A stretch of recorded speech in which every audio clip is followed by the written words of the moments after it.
बिस्मिल्लाहिर्रहमानिर्रहीम। अस्सलाम वालेकुम। आज हमारा टॉपिक है tension and acceleration in a string. Tension यहाँ पे कोई परेशानी को नहीं है कि हमने किस तरह पेपर्स में चीटिंग करनी है या किस तरह हम पेपर्स में पास होंगे। ये टेंशन यहाँ पे परेशानी को शो नहीं कर रहा, बल्कि टेंशन जो है वो एक फ़ोर्स है जो कब पैदा होती है, एक स्ट्रिंग में, एक डोरी में या एक रस्सी में।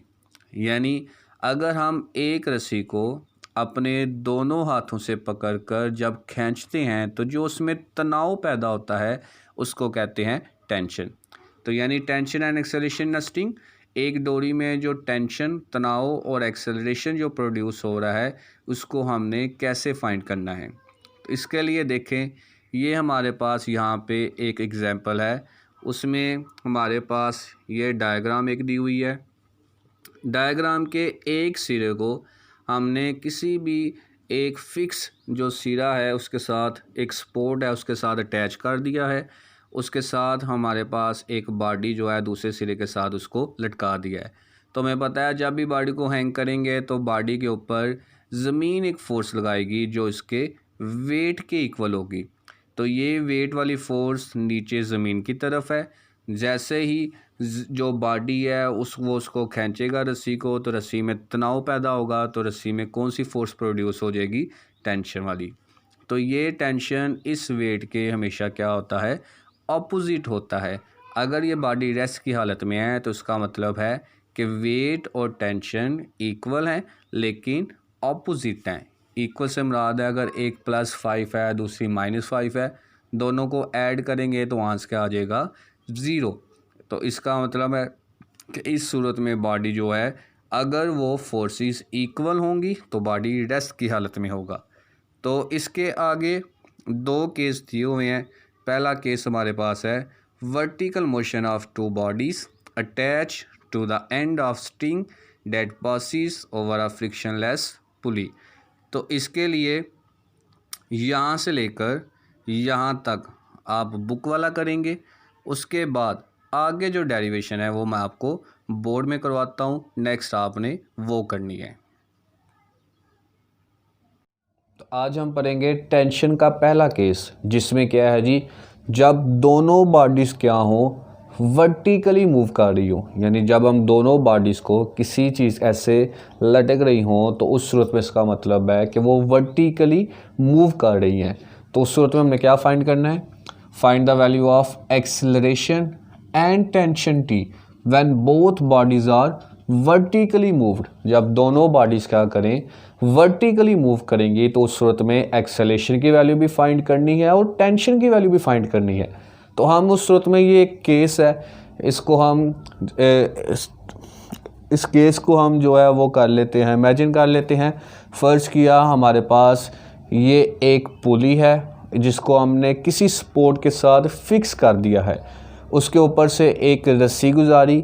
रस्सी फ्रिक्शनलेस, यानी पुली को पहले अच्छे तरीके से साफ़ कर लेंगे या उसको देख लेंगे कोई गर्द वगैरह तो नहीं जमी हुई, क्योंकि गर्द वगैरह भी जमी होगी तो वो फ्रिक्शन का बायस बनेगी। फ्रिक्शनलेस जिसमें फ्रिक्शन ना हो, या इसके ऊपर थोड़ा सा ऑयल या तेल वगैरह लगा दो जिससे फ्रिक्शन कम हो जाएगी। तो रस्सी के एक सिरे के साथ एक बॉडी अटैच कर दिया जिसको नाम दे दिया बॉडी ए, और दूसरे सिरे के साथ एक लाइट हल्का बॉडी अटैच कर दिया जिसको नाम दे दिया बॉडी बी। अब इस दोनों बॉडी को ज़मीन अपनी तरफ खींचेगी तो इसका मतलब है इसका वेट किधर होगा? नीचे की तरफ, और टेंशन किधर होगी? ऊपर की तरफ। इसी तरह इसका वेट किधर होगा? नीचे की तरफ। टेंशन किधर होगी? ऊपर की तरफ। तो सबसे पहले हम पहले बॉडी यानी बॉडी ए की बात कर लेते हैं। तो यहाँ पे आ जाएगा net force acting on body A. Urdu में सिर्फ बता देता हूँ, जिस्म ए पर अमल करने वाली नेट फोर्स। तो जिस्म ए पर जो नेट फोर्स एफ है वो एक्ट कर रही है। तो जिस्म ए पर दो फोर्सेस एक्ट कर रही हैं, एक इसका वेट नीचे की तरफ, एक इसमें टेंशन टी ऊपर की तरफ। चूँकि इसका वज़न भारी है, ज़्यादा है, ये नीचे की तरफ मूव करेगा। जब नीचे की तरफ मूव करेगा, ज़मीन की फोर्स भी नीचे की तरफ होगी, तो इसका मतलब है कि हम ये पॉजिटिव का लेंगे और ये नेगेटिव का, क्योंकि डायरेक्शन अपोजिट है, तो एक पॉजिटिव का आना है और एक किसका आना है, नेगेटिव का। तो चूँकि अगर एक बॉडी ज़मीन की तरफ मूव कर रहा हो तो उस सूरत में वेट पॉजिटिव का लेंगे, अगर वो ज़मीन से अवे अपोजिट मूव कर रहा हो उस सूरत में वेट नेगेटिव का लेंगे। तो ये बॉडी नीचे जा रहा है ज़मीन की तरफ, इसलिए वेट पॉजिटिव का और टेंशन नेगेटिव की। इसको क्या देते हैं, इक्वेशन नंबर 1। अब हमारे पास इन दोनों की वैल्यूज़ मौजूद हैं। कहाँ से आएंगी, ये आ जाएगा according to Newton's second law of motion. तो यहाँ पर लिखेंगे according to Newton second law of motion, Newton के मोशन के दूसरे कानून के मुताबिक। उर्दू में ऐसे उसे बताता जा रहा हूँ, आप इसको वैसे सुन ले। According to Newton second law of motion, Newton के मोशन के दूसरे कानून के मुताबिक। अब हमने क्या पढ़ा था, एफ किसके इक्वल होता है, एम ए के। तो हमने इसको नाम दिया हुआ है बॉडी ए का, तो इसके मैस को कह लेते हैं m1। तो ये हमारे पास आ जाएगा m1 एंड वेट की वैल्यू वो हमें पता है, वेट का फॉर्मूला क्या होता है जी, mg। तो चूँकि ये मैस कौन सा है, पहला, इसलिए इसको कह देंगे m1g। ये दोनों वैल्यूज़ पुट कर दो कहाँ पे, इक्वेशन नंबर 1 में। बाय पुटिंग values of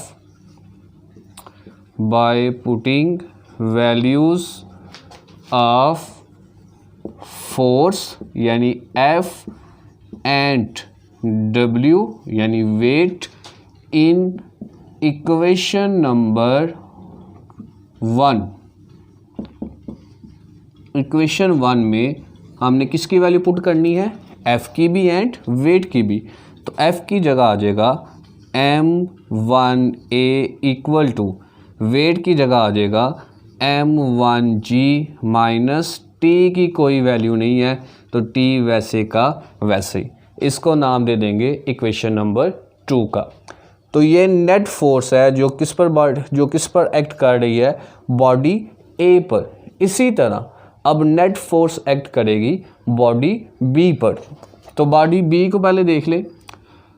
चूँकि ये जिस्म जो है वो भारी है, नीचे की तरफ आएगा और ये रस्सी के दूसरी साइड पर इस हल्के जिस्म के साथ अटैच है, तो ये बॉडी किधर मूव करेगा, ऊपर की तरफ। अब बॉडी ज़मीन के अपोजिट मूव कर रहा है, तो वेट नेगेटिव का होगा और टेंशन किसकी होगी, पॉजिटिव की। तो सेम यहाँ पर यही चीज़ें हमारे पास आ जाएंगी। यानी अब हम लिखेंगे net force acting on body B, यहाँ पर क्या आ जाएगा g, body B. Same F equal to, लेकिन अब क्या होगा, अब T हमारे पास पॉजिटिव और W हमारे पास नेगेटिव। इसको नाम दे देंगे इक्वेशन नंबर 3 का। उसी तरीके से हमारे पास F और W फोर्स और वेट वज़न का फॉर्मूला मौजूद है। According to Newton second law of motion, Newton के मोशन के दूसरे कानून के मुताबिक,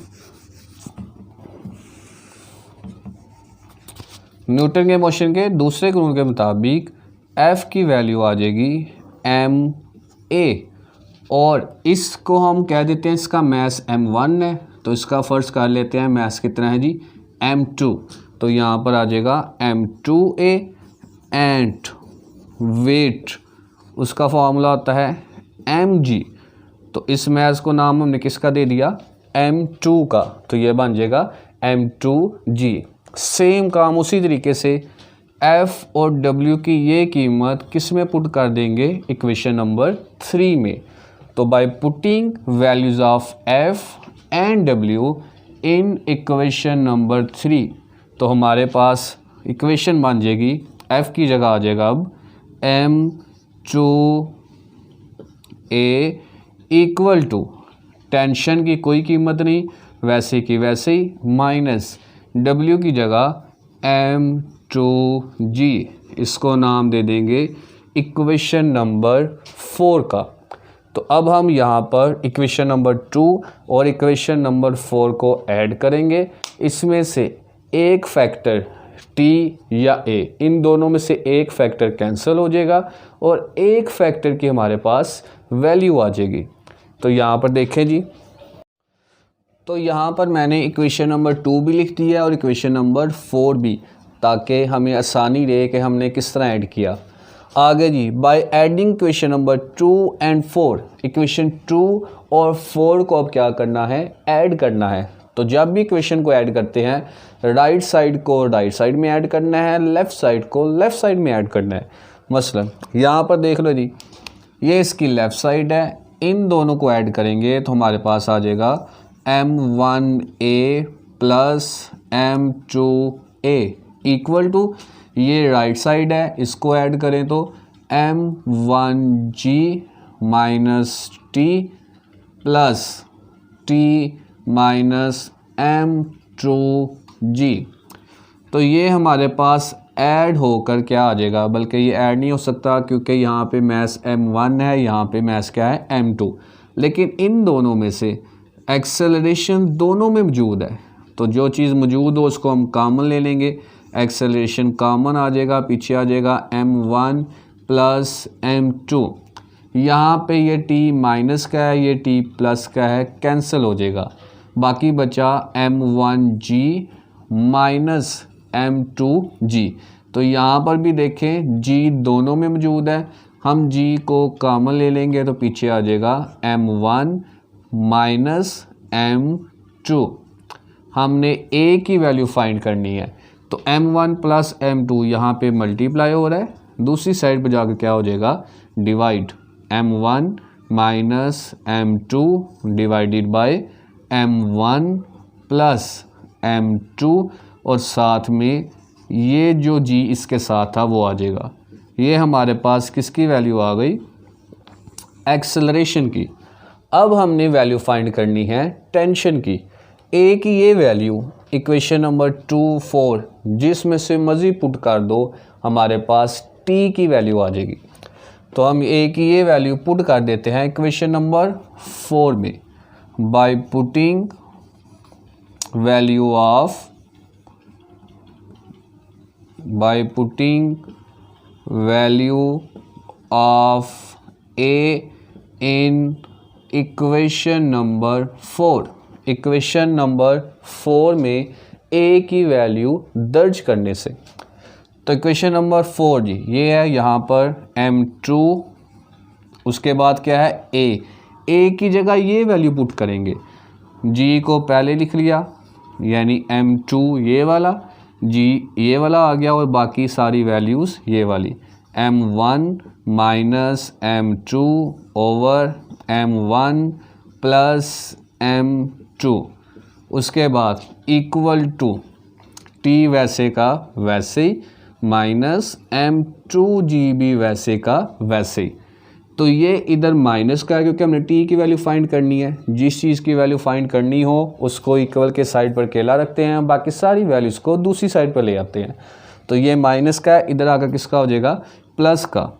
तो ये आ गया M2G plus M2G M1 minus M2 over M1 plus M2 equal to T, यानी ये M2G इधर और ये वैल्यूज़ वैसे की वैसी।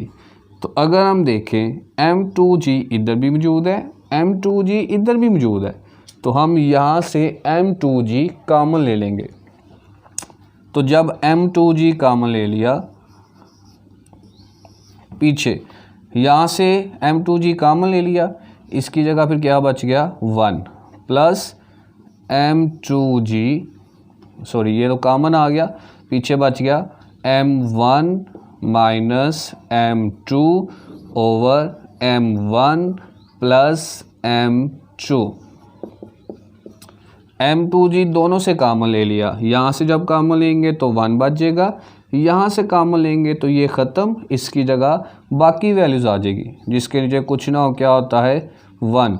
अब हमने क्या करना है इन दोनों का, क्योंकि जब भी फ्रैक्शन हो बीच में प्लस माइनस का साइन हो तो उसका क्या लेते हैं एलसीएम। इसका हम एलसीएम ले लेते हैं। तो यहाँ पे अब कर लेते हैं जी, इसको एलसीएम लेंगे।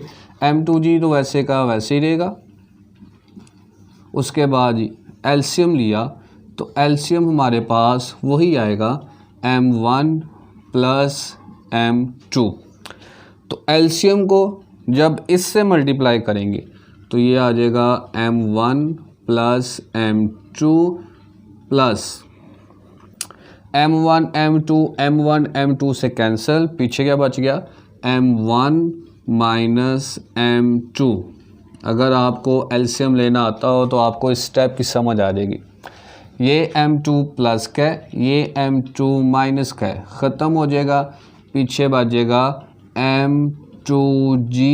ये दोनों m1 ऐड हो जाएंगे क्योंकि जिसके साथ कोई कोएफिशिएंट ना हो 1 होता है, ऐड हो जाएंगे तो ये बन जाएगा 2m1 और नीचे आ गया m1 plus m2 equal to t।